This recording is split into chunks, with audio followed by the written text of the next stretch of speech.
Entonces estábamos en el manejo clínico, ¿verdad? Esperemos que sí. Yo ahora voy a escuchar la clase, estoy trabajando. Bueno, vamos a ver si puedo cerrar mudo a todo el mundo. A ver, ¿dónde estamos? Estamos acá.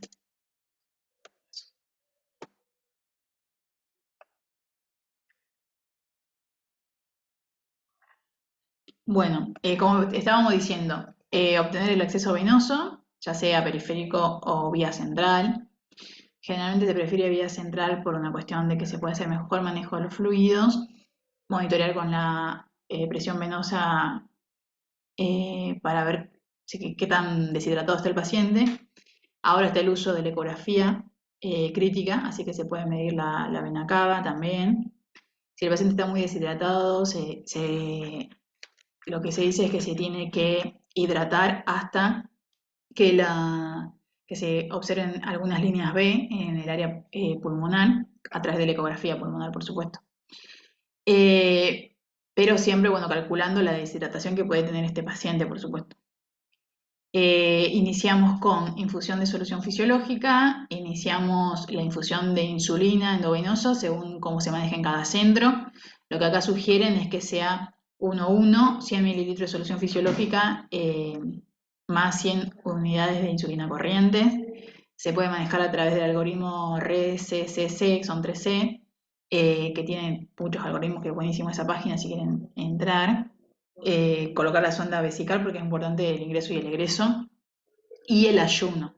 Acuérdense que es un paciente que está nauseoso, con dolor de abdomen, que seguramente va a vomitar, que puede estar en una situación somnolienta o un estado de conciencia un poquito baja, y le puede provocar una broncoaspiración, lo cual es lo que queremos, vamos a tratar de evitar por todos los medios. ¿Qué vamos a monitorizar?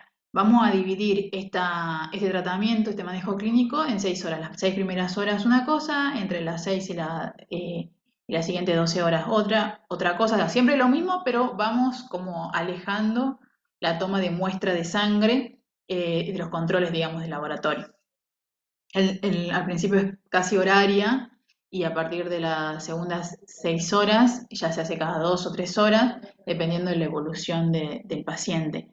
¿Qué vamos a monitorizar? Siempre la glucemia, el pH, que puede ser venoso a partir de la segunda muestra, la cetonemia, cuál es el que tiene que ir en disminución, el potasio, cada 2 horas se recomienda todo eso en las primeras 6 horas.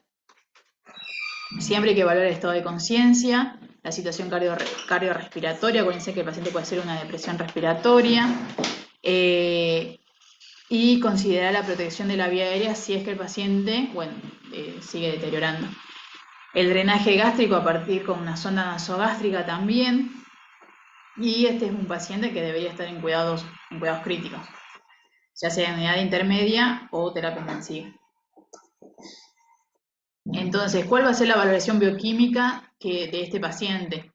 La glucemia capilar, como recién mencioné. También lo vamos a confirmar con la glucemia plasmática cada 2 horas. La urea, el electrolito, ya es un estado de ácido base venoso. Al inicio generalmente uno pide un laboratorio completo, ¿no?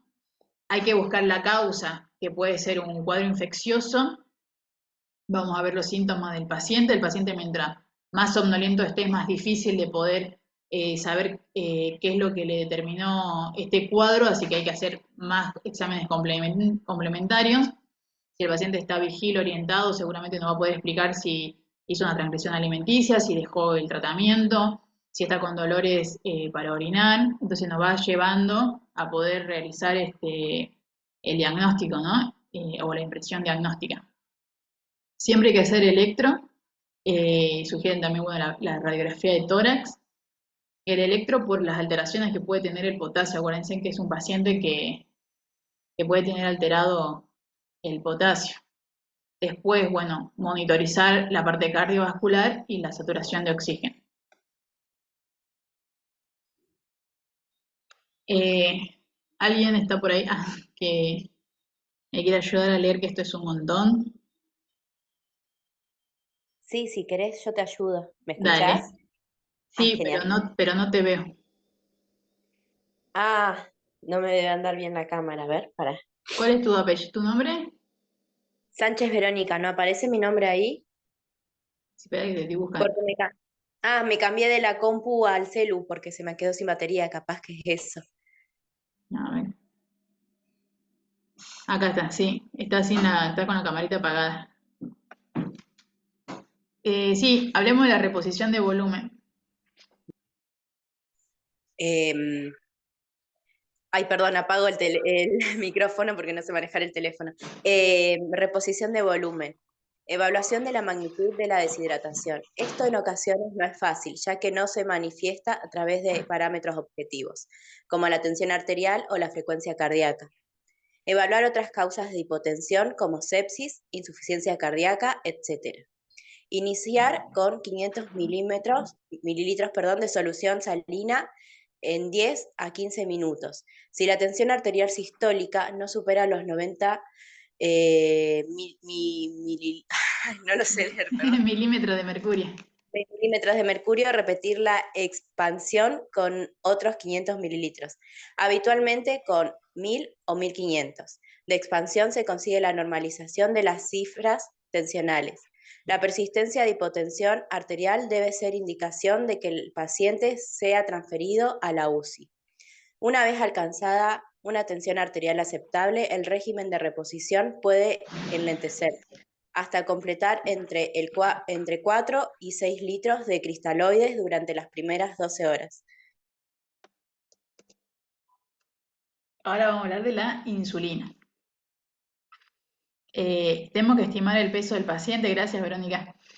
Preparar No, de 50. nada. Acá es lo que ellos sugieren. Nosotros, por ejemplo, ponemos otro tipo de insulina. Acá generalmente se prepara en 500 mililitros de solución fisiológica.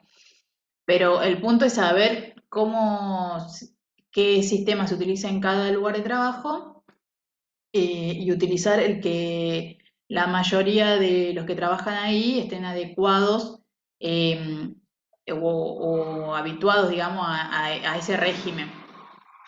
Después de a poco uno puede ir implementando por ahí otros, con menos líquido, por ejemplo, porque no todos los pacientes son iguales. Si el paciente es grande, tiene insuficiencia cardíaca, ya sabemos que es un paciente que no le podemos dar demasiado volumen.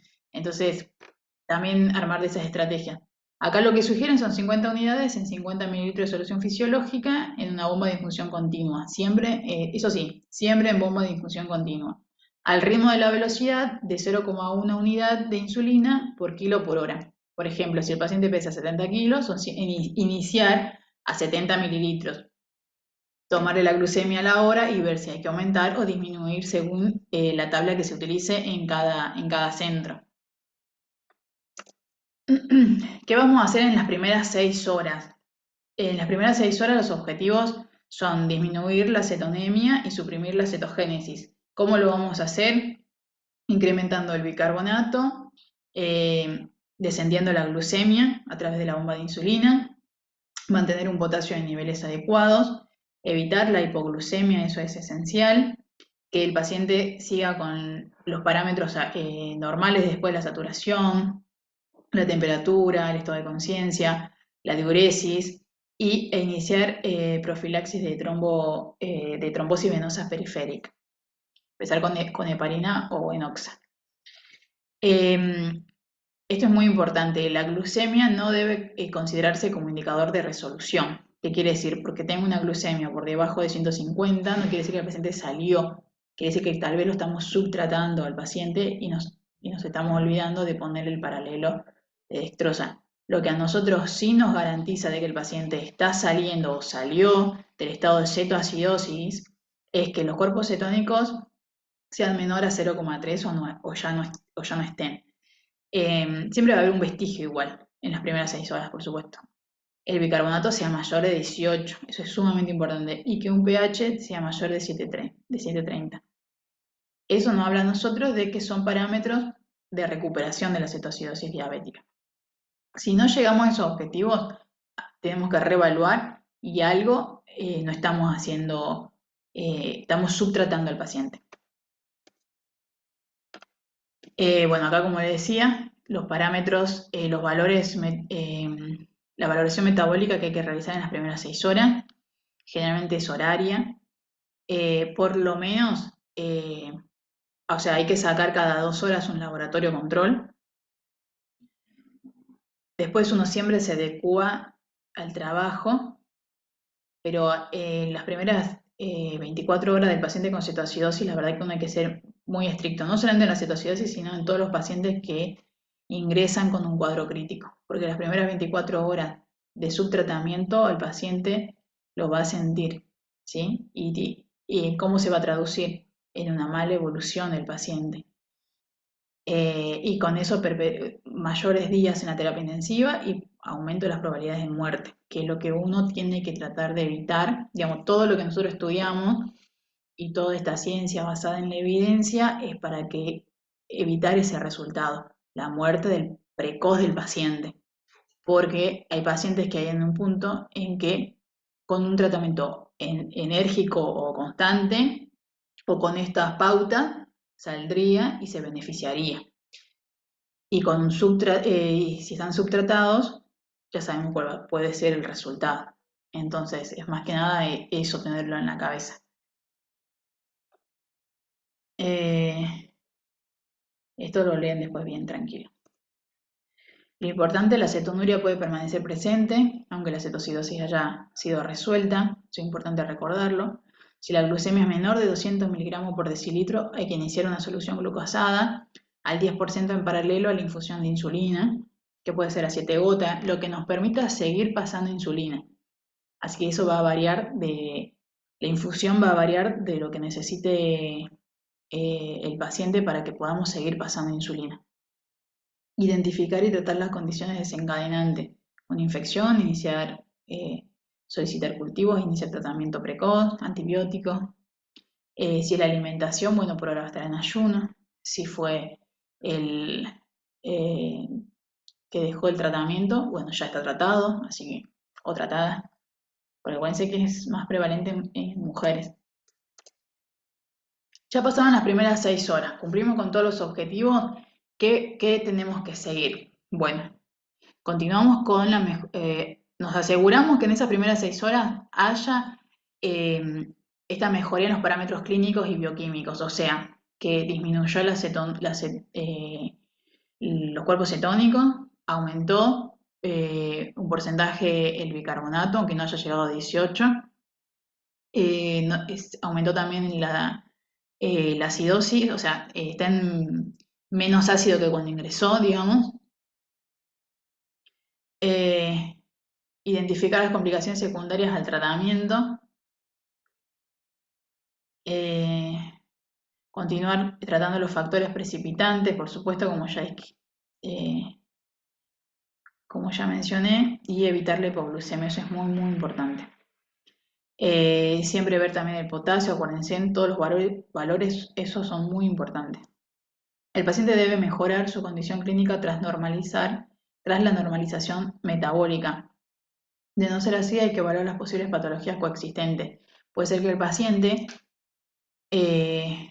no tenga solamente diabetes en ese momento, tenga otras patologías, esté usando un infarto que no pudimos objetivar porque el dolor en el diabético es silencioso, entonces generalmente vienen con cuadros ya evolucionados o vienen con bloqueos en donde uno no puede identificar con rapidez algún cambio en el electro. Entonces, si uno ya descarta el resto de sobre todo las infecciones, y se encuentra con un paciente que tiene un corazoncito un poquito grande, que por ahí en algún momento sintió una molestia, pero no mucho más que eso, un poquito de presión alta, tenemos que ir pensando en eso. Bueno, podemos pedir enzimas cardíacas, también ir evaluando. Eso es muy importante ir llegando a lo que desencadenó la cetoacidosis. A las 6 horas efectuar una nueva determinación. Ya en la segunda hora, digamos, en la segunda parte de las segundas 6 horas, ya no es necesario hacerlo cada 2 horas, siempre y cuando en las primeras 6 horas se haya cumplido los objetivos. Entonces ahí, ya pasado estas 6 horas, antes de que pase la siguiente etapa, hay que solicitar un control de sangre y bueno, y ver si el pH se mantiene igual o ha mejorado, si el bicarbonato también que debería haber mejorado, el potasio, la glucemia y la cetonemia también.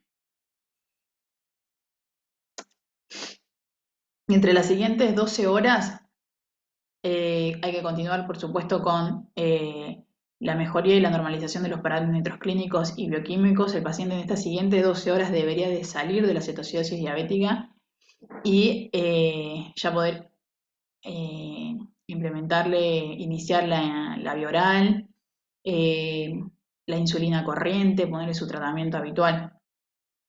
Aunque no es necesario que en este momento ocurra que uno saque, digamos, retire la bomba de infusión continua, pero sí ya ir haciendo este cambio progresivo.